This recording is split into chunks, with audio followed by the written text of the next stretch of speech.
Okay guys, in this video I'm going to show you what is, in my opinion, the best part of Assassin's Creed Mirage, and these are the black box missions. The gameplay you're seeing here is taken from my hands-on with the game, but before we get into it I do have to say that Ubisoft has asked me to edit down my footage, so I'm sharing no more than 3 consecutive minutes, which is completely understandable. They basically just don't want me to post the whole mission as one long unbroken walkthrough because they want you to experience the game fresh, and I completely get that. So rather than upload a no commentary run through the black box mission, I thought I'd sort of narrate it as we go and give you a bit of context.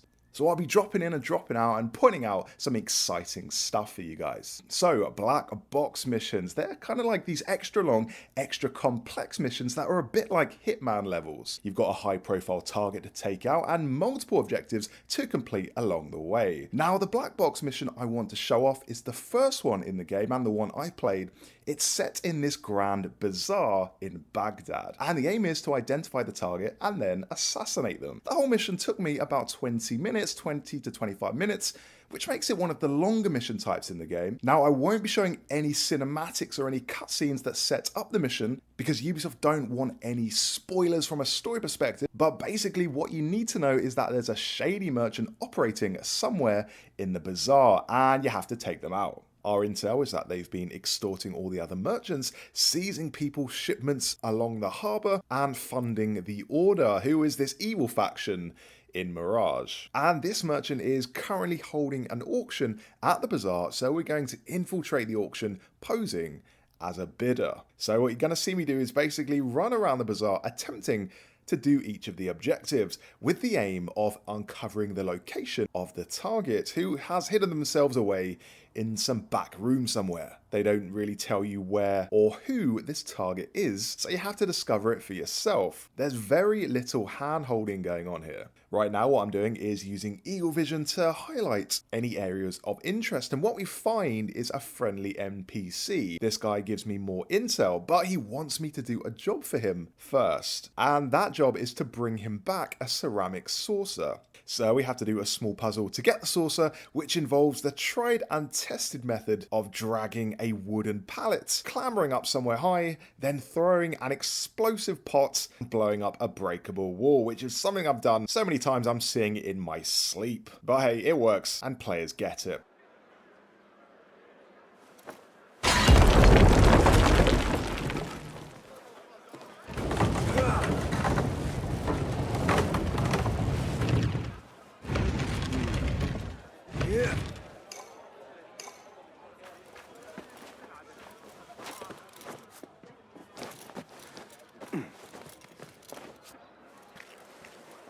Trust Kong to own a plate like this. Now maybe he will tell me what he knows about the treasurer.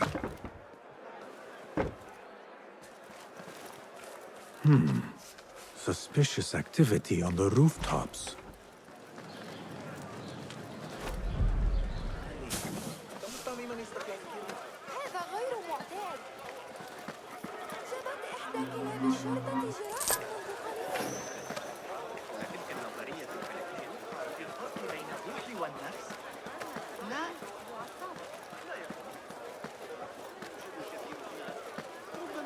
Here.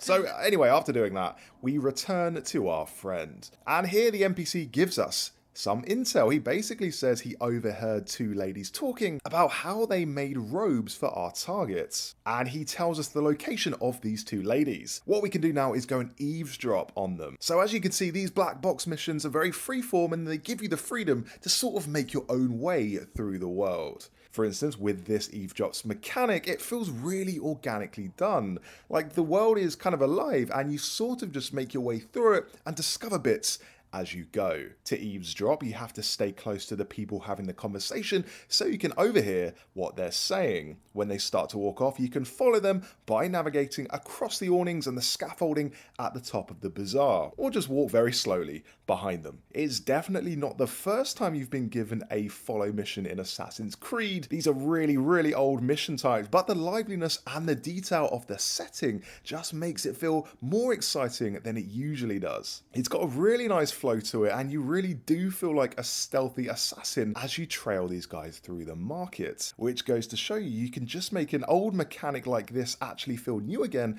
just by refreshing the level design and the stuff around it. So anyway, we do the eavesdrop bit, and then we go and speak to the lady we were eavesdropping on and trigger a dialogue scene.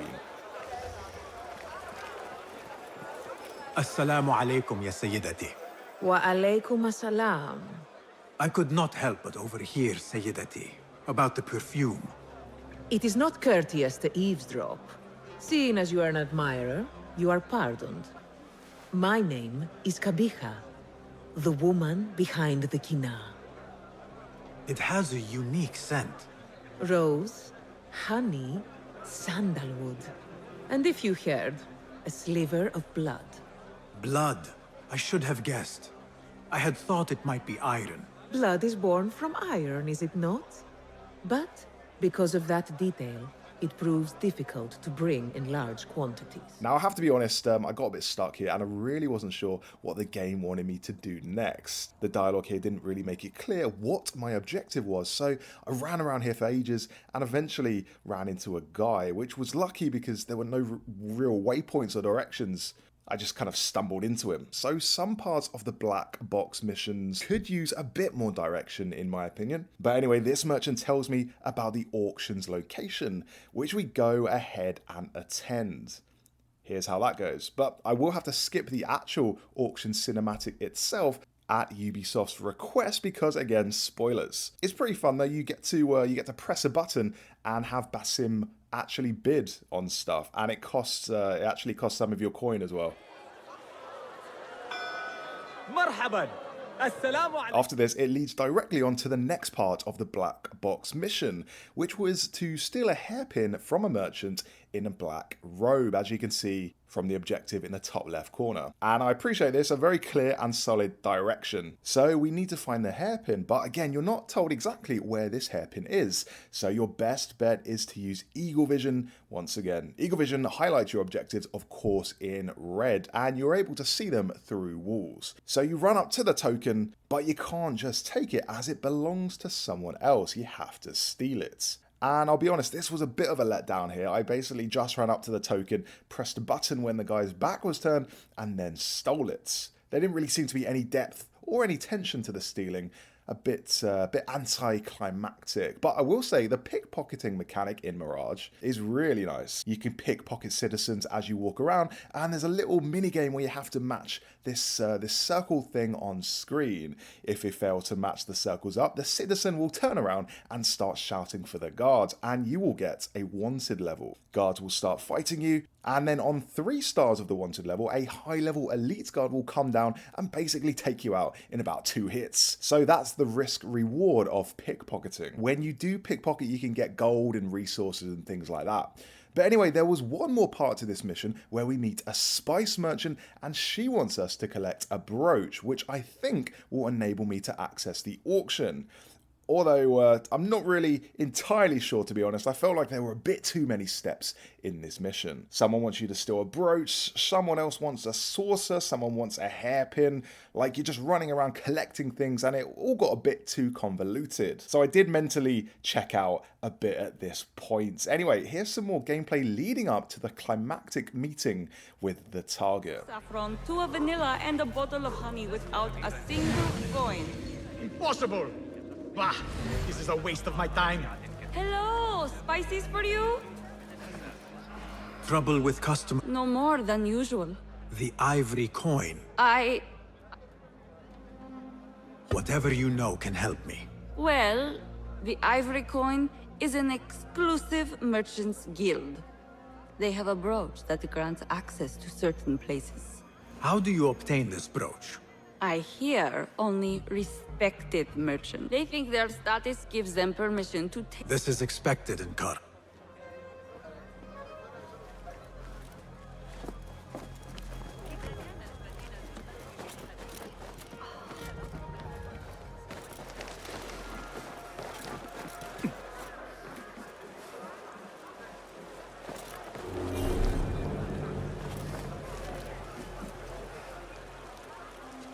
An exclusive union for the merchants of high society.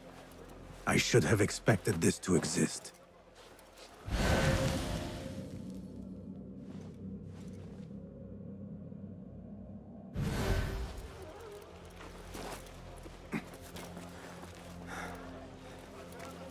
The Chamber of Antiquities is the treasurer's haven. I need to find a way in.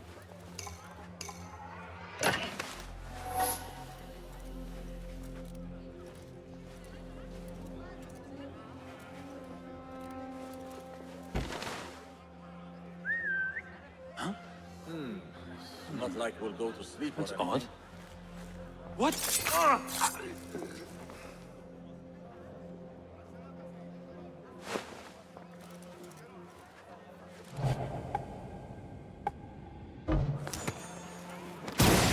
What?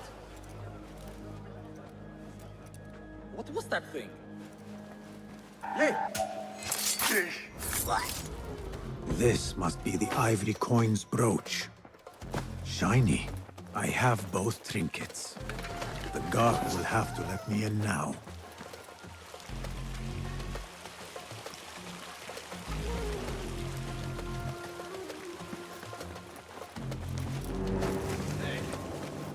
So we've now got the token. The next part of the black box mission is to head into the merchant's inner chambers. Now here we follow the guard in. There's not really much to say, so I'm going to let this play out.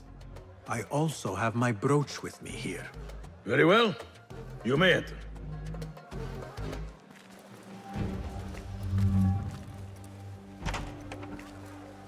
This way, Sayyidi. I have been looking forward to meeting the treasurer. It is an honor. Indeed, Sayyidi. She is busy, and her time only allows for a few rare appearances. I have never seen so many treasures in one place.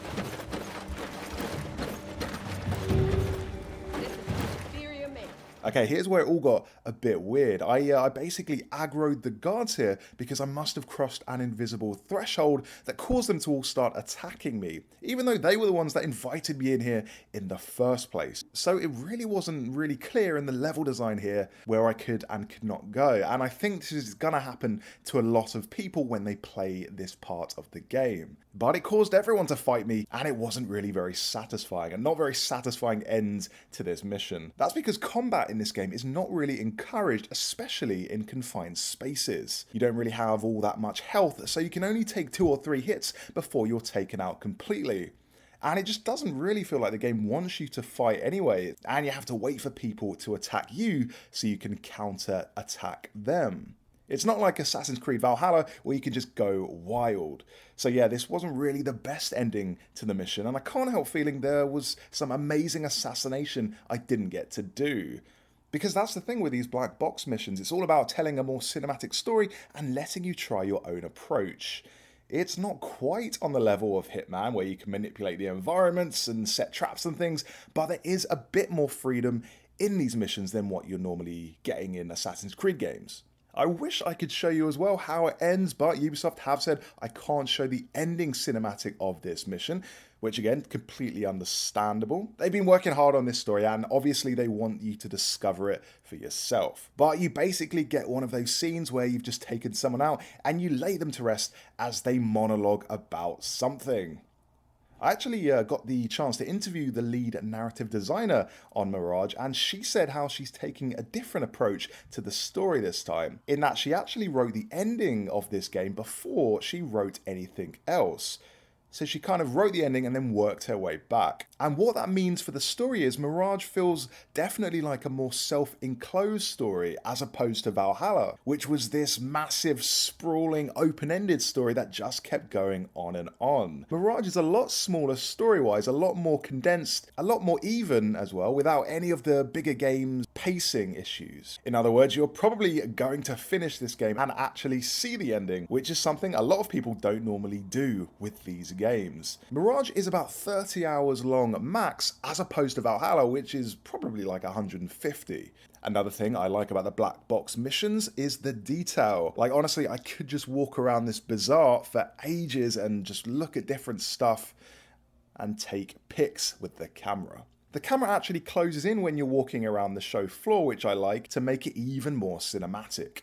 Ubisoft clearly spent a lot of time on this area, and actually after the demo ended, I did hear rumours that there is a very interesting trinket one of the market traders is selling. I didn't find this myself, but apparently according to someone else who played this, they are selling a wooden carving of a raving rabbit. And I'm so annoyed I didn't manage to spot this, but definitely look out for it because that is exactly the kind of Easter egg Ubisoft loves to put in these games.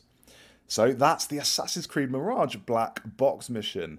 Again, I really enjoy this mission in particular out of everything I played of Mirage, and it's where Ubisoft is really putting a lot of time and care in. Not that they're not really putting care in elsewhere, but Black Box missions are really highlights of the game and the standout bits you look forward to most. It feels like the rest of the game leads up to them in the way that you're taking out increasingly important targets until you work your way up to the one who's pulling all the strings. So that adds extra importance to these black box missions. You're taking out person after person and doing a lot of groundwork, and then you want to do a flawless job in the black box mission. You don't just want to bungle it like I did. You want to feed into the fantasy and play it like a true assassin, which, as you can tell from my terrible ending, it's not really how I managed to do things. But hey, when Mirage comes out and I play it again, hopefully I can try and do a good assassination that will have everyone at the Bureau talking. All I want is respect from my colleagues. So there we go, there's nothing more for me to add apart from to say thanks for watching, and if you want more early access videos on Assassin's Creed Mirage, subscribe to the channel. With the hard withholding our supplies, production has been furious, certain incidents there have also made our situation difficult.